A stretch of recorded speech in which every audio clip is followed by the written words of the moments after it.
Hello. आज का जो हमारा टॉपिक है it is about forest cover in India. Environmental degradation एक बहुत ही क्रूशियल टॉपिक बन चुका है और इस प्रॉब्लम को काफ़ी सारी कंट्रीज़ की गवर्नमेंट्स ने काफ़ी सारे प्लेटफॉर्म्स पे रेज भी किया हुआ है। ग्लोबल वार्मिंग, ओजोन लेयर का डिप्लीशन या जो हमारे पोल्यूटेंट्स एटमॉस्फेयर में स्प्रेड हो चुके हैं, ये सारी चीज़ें सिर्फ एक ही चीज़ डिनोट करते हैं कि हमारा जो एनवायरनमेंट है it is going through the worst phase और जिसको इम्प्रूव करना ही पड़ेगा। अब इंडिया का जो फॉरेस्ट कवर है वो कैसे चल रहा है, उसका कितना परसेंटेज है इंडिया में, ये सारी चीज़ें हम इसमें डिस्कस करते हैं। ये लेक्चर स्टार्ट करने से पहले दो एब्रीविएशंस देख लेते हैं। एक होता है ISFR जिसका फुल फॉर्म होता है इंडिया स्टेट फॉरेस्ट रिपोर्ट और एक होता है FSI forest survey of India. Forest survey of India जो है वो ISFR रिपोर्ट पब्लिश करता है और ये जो 16th ISFR रिपोर्ट थी जो 2019 में पब्लिश की गई थी, उसके अकॉर्डिंगली इंडिया का जो टोटल लैंड एरिया है वो 25% ऑलमोस्ट फॉरेस्ट से कवर हो चुका है। अब 2017 की ISFR रिपोर्ट और 2019 की ISFR रिपोर्ट का एक कंपैरिजन कर लेते हैं। Total tree and forest cover जो इंडिया का था ISFR 2019 के अकॉर्डिंगली वो था 8,07,276 स्क्वायर किलोमीटर, जिसको परसेंटेज में अगर कन्वर्ट किया जाए तो दैट इज़ 24.56%। अगर इसको कंपेयर किया जाए ISFR 2017 से तो 2017 में जो ट्री एंड फॉरेस्ट कवर था वो था 8,02,088 स्क्वायर किलोमीटर, जिसको अगर परसेंटेज में कंपेयर किया जाए तो 24.39% बनता है। तो 2017 से 2019 में जो tree and forest cover India में था वो इंक्रीज़ हुआ था 5,188 स्क्वायर किलोमीटर से। हाउएवर ये पॉजिटिव पॉइंट बताने के बाद रिपोर्ट में जो था वो एक नेगेटिव पॉइंट भी लिखा हुआ था कि इंडिया को अभी एक पूरा डेकेड लगेगा अपना जो टारगेट है ऑफ 33% फॉरेस्ट कवर को अचीव करने के लिए। अब ये तो एक पॉजिटिव एस्पेक्ट था। अब एक नेगेटिव एस्पेक्ट भी इस रिपोर्ट का जो 2019 में आई थी था कि जो नॉर्थ ईस्ट इंडिया है उसका जो फॉरेस्ट कवर है वो 2017 के कंपैरिजन में कम हो गया है। इंडिया का जो टोटल फॉरेस्ट कवर है उसका 60% ट्राइबल डिस्ट्रिक्ट्स में मिलता है और ये ट्राइबल डिस्ट्रिक्ट्स में भी फॉरेस्ट कवर जो है वो डिक्रीज़ हो रहा है।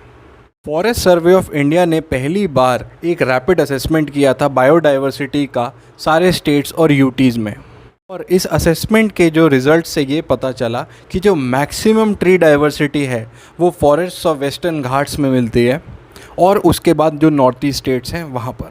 और इसी असेसमेंट से हमको ये भी पता चला कि जो सबसे कम ट्री डाइवर्सिटी है वो forest of Jammu and Kashmir में है और forest deficit states like Punjab, Haryana और राजस्थान में है। अब ट्री डाइवर्सिटी के बाद जो ट्री स्पीशीज़ की रिचनेस है वो मैक्सिमम कर्नाटका में रिकॉर्ड करी गई है, उसके बाद तमिलनाडु फॉलोड बाय आंध्र प्रदेश। जिस तरह से कर्नाटका में maximum species richness of trees record किया गया है, उसी तरह से अरुणाचल प्रदेश में maximum species richness for shrubs and Jammu and Kashmir में maximum species richness for herbs record हुआ है। एक बहुत ही इंटरेस्टिंग फैक्ट जो रिवील हुआ था, जब आप इन सारी चीज़ों को क्लब कर दोगे ट्रीज़, श्रब्स और हर्ब्स को, तो अरुणाचल प्रदेश के पास मैक्सिमम रिचनेस ऑफ स्पीशीज़ है इन सब को लेकर। उसके बाद तमिलनाडु और उसके बाद कर्नाटका का नाम आया है। अब सबसे इम्पॉर्टेंट क्वेश्चन ये आता है कि इंडिया में बायोस्फीयर रिजर्व्स कितने हैं। उससे पहले बायोस्फीयर रिजर्व्स बेसिकली वो प्लेसेस होते हैं जहाँ पे अलग टाइप की स्टडीज़ कंडक्ट की जाती हैं जो इकोसिस्टम से, सस्टेनेबल डेवलपमेंट और इन सब से रिलेटेड होती हैं। अगर आपको बायोस्फीयर रिजर्व्स पे एक सेपरेट लेक्चर चाहिए तो please write it down in the comment box and I will try to prepare it. India में टोटल 18 बायोस्फीयर रिजर्व्स हैं, जिसमें सबसे पहला नीलगिरी है जो तमिलनाडु, केरला, कर्नाटका में है। सेकंड वन इज़ नॉकरेक जो मेघालय में है। Third one is Nanda Devi जो उत्तराखंड में है। फोर्थ वन इज़ मानस जो असम में है। Fifth one is Dibru Saikhowa जो असम में है। सिक्स्थ वन इज़ सुंदरबन जो वेस्ट बंगाल में है। Seventh one is gulf of Mannar जो तमिलनाडु में है। Eighth one is great Nicobar जो अंडमान एंड निकोबार आइलैंड में है। नाइन्थ वन इज़ सिमलीपल जो ओडिशा में है। 10th इज़ देहांग दबैंग जो आंध्र प्रदेश में है। 11th इज़ कंचनजंगा जो सिक्किम में है।